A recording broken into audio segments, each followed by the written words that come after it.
Hi, and welcome to another episode of Emerald Isle Vacation Home Specialist. I am your host and local real estate agent, Dennis Richkovsky. In previous episodes, I provided you with insights on choosing the coastal community in which you will focus your house hunting, information on looking at properties in Emerald Isle, and tips on making a successful offer on the house of your dreams. In this episode, I give you an overview of getting to close on the house of your dreams. The same overview, with modest tweaking, also would apply for real estate you desire to purchase in any other community on the North Carolina Outer Banks. Getting to close starts with my buyers initiating the due diligence process following the acceptance of their offer by the seller. In North Carolina, this due diligence period gives the buyer unlimited right to fully investigate the condition of the property to determine if the buyer wishes to move forward with the offer to purchase contract. During this due diligence period, step one is for my buyer to get financing in place. This is very important. In North Carolina, a buyer may terminate a contract to purchase prior to the end of the due diligence period for any or no reason.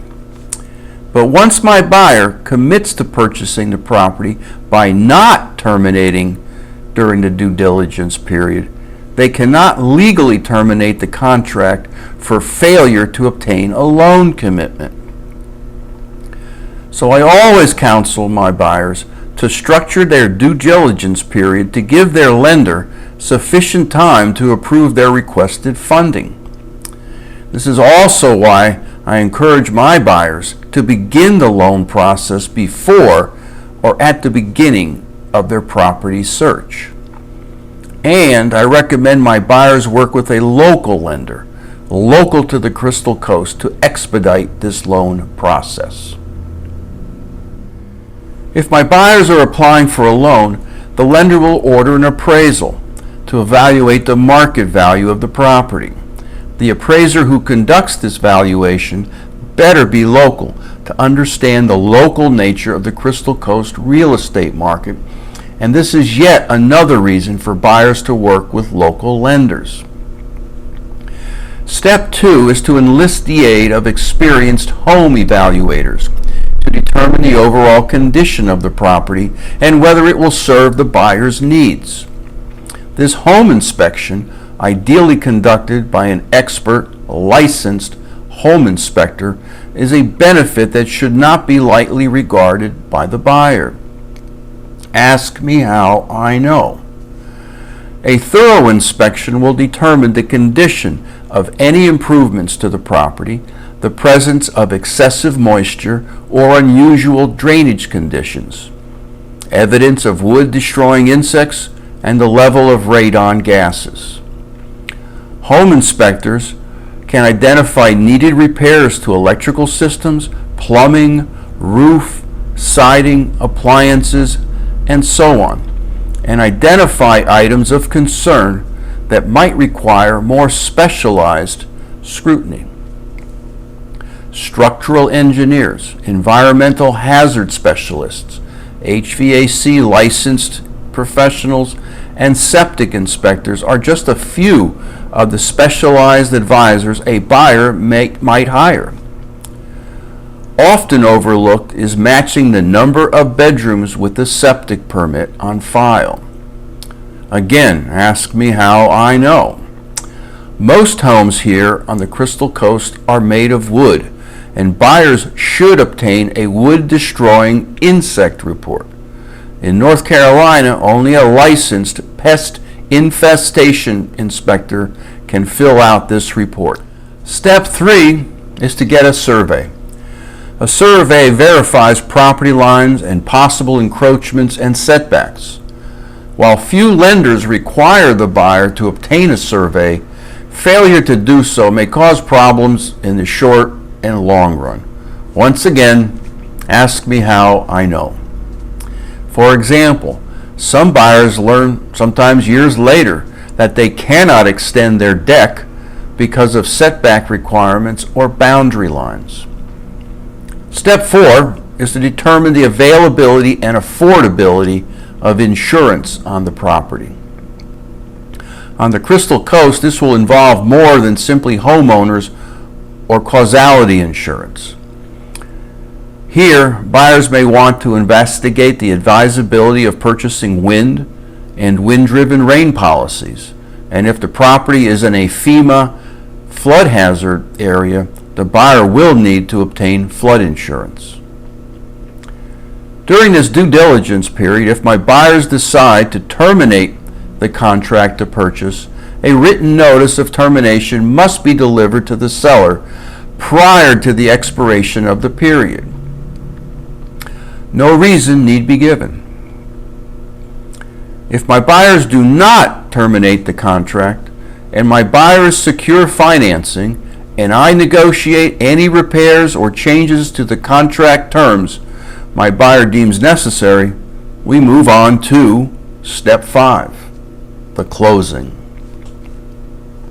In North Carolina, the closing is still defined as the recording of the deed, and if a mortgage is involved, the recording of the deed of trust.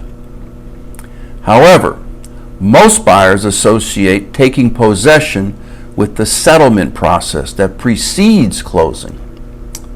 This leads to confusion and sometimes elevated emotions, so it is worth taking a moment to clarify settlement and closing and their sequences. Settlement is the process where the settlement agent gathers all the documents and all the funds necessary to complete the sales transaction. In North Carolina, that agent historically is an attorney representing the interests of the buyer. Settlement statements are reviewed and signed by both buyer and seller or the seller's representative. Following the settlement meeting, many buyers anticipate taking possession of their dream home, receiving the keys to the property, codes, garage door openers, and so on. No can do. To review, the time when the buyers and sellers review and sign the necessary paperwork is called the settlement. In North Carolina, closing is defined as the recording of the deed. Thus, closing does not occur until sometimes after the settlement, sometimes just a few hours later. Only after the deed and the deed of trust, if applicable, are recorded in the county registry and funds are dispersed to the sellers and so on, does the transfer of title and possession convey to the buyer. I work with many out-of-state clients, and no matter how many times I remind these clients that closings in North Carolina involve recordation, clients do get upset. I've had some clients get so upset that they threaten to file a report with the Real Estate Commission. Thankfully, calmer minds prevailed. And this is just one of the reasons why I do these videos and why I like to schedule settlement meetings in the morning. Following the settlement meeting, I tell my clients to go enjoy a celebratory lunch. Since the recordation process or closing usually takes only a few hours, I can usually deliver the keys to the house to my buyers about the time they are enjoying dessert. So now, there you have my insights into what happens between acceptance of an offer and receiving the keys to your dream house here in Emerald Isle or elsewhere along the Crystal Coast.